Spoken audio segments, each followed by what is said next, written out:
మనము దైవాలంగా మారడానికి వచ్చిన మనము మనం హింస చేయకూడదు. ఇప్పుడు చూడండి, మనం కూరగాయలని తెంపితే ఏమవుతుంది, మళ్ళీ మళ్ళీ కూరగాయలు పుడుతూ ఉంటాయి. కూరగాయల చెట్లు ఉన్నాయండి, టమాటాలు వంకాయలు ఉన్నాయి, చెట్లను వీకేస్తలేవు. అంటే వాటిని తెంపుతుంటే మళ్ళీ పుడుతూ ఉంటాయి.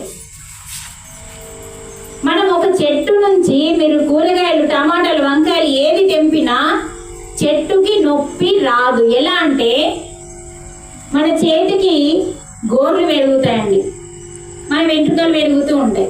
ఇప్పుడు మగవాళ్ళు ఏం చేస్తారు, పెరిగినప్పుడల్లా బయటకు వెళ్ళి కట్ చేసుకొని వస్తారు. అలాగే గోర్లు పెరుగుతూ ఉంటాయి. ఇవి పెరిగిన కొద్దీ మనం ఏం చేస్తాం, కట్ చేస్తాం. కట్ చేసేటప్పుడు నొప్పి వస్తుందా? వస్తుందా? మాట్లాడట్లేదు. రాదు, నొప్పి రాదు. పెరుగుతున్నా కొద్దీ కట్ చేస్తున్నాం. నొప్పి వస్తే కట్ చేయం.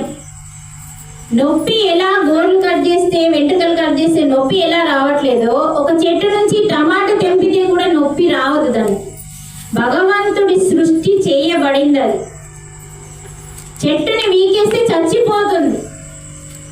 అలాగే మనం ఒక టమాటా వంకాయ మనం అవేవైతే కూరగాయలు ఉన్నాయో తెంపుతున్నా కొద్దీ మళ్ళీ కొడుతూ ఉన్నాయి.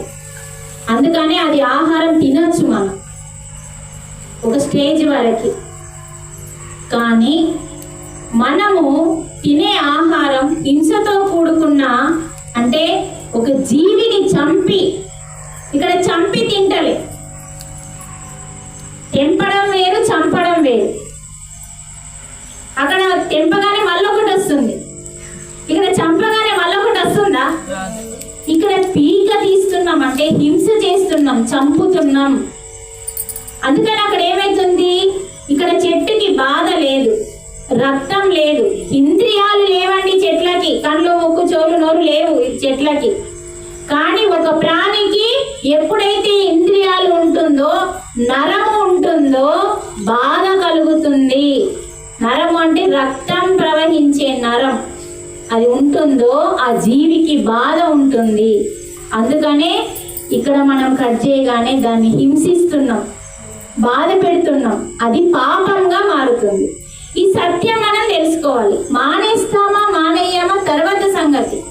ఎందుకంటే మనం ఏది, చాలా మందికి క్లాసులలో ఏమంటారంటే, మేడం మేము కూరగాయలు ఎట్లా తింటున్నామో ఇది కూడా తినేది అనుకొని తింటున్నాము అన్నారు చాలా మంది.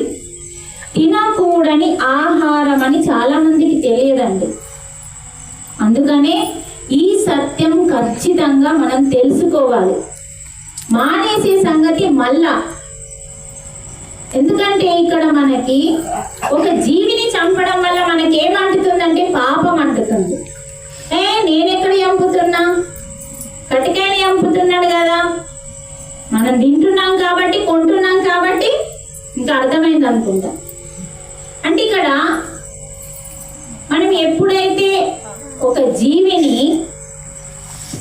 చంపడానికి తీసుకెళ్లేటప్పుడు అది భయపడుతుంది. భయపడ్డప్పుడు ఏమైతుందంటే దాని నుంచి విష పదార్థం రిలీజ్ అవుతుంది. ఇప్పుడు మనం అందరం ఇక్కడ కూర్చున్నాం, ఒక పెద్ద పాము వచ్చింది అనుకోండి, మీ అందరికి భయం వేస్తుందా లేదా? వేస్తుంది. భయం వేసి ఏం చేస్తా, ఎర్రన గీకలు కొట్టి పరిగెత్తుతుందా. అంటే భయం ఎప్పుడైతే మన నుంచి వేస్తుందో మన లోపల ఉన్న విష పదార్థాలు రిలీజ్ అవుతాయి.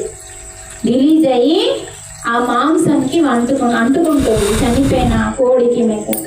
అంటే చూడండి, ఒక కోడిని మేకని కట్ చేసినప్పుడు దానికి భయం వేస్తుంది, కన్నీళ్ళు వస్తూ ఉంటాయి, అది విల కొట్టుకుంటుంది, రక్తం కారుతుంది, అప్పుడు విషం అంటుతుంది దానికి, అది చనిపోతుంది.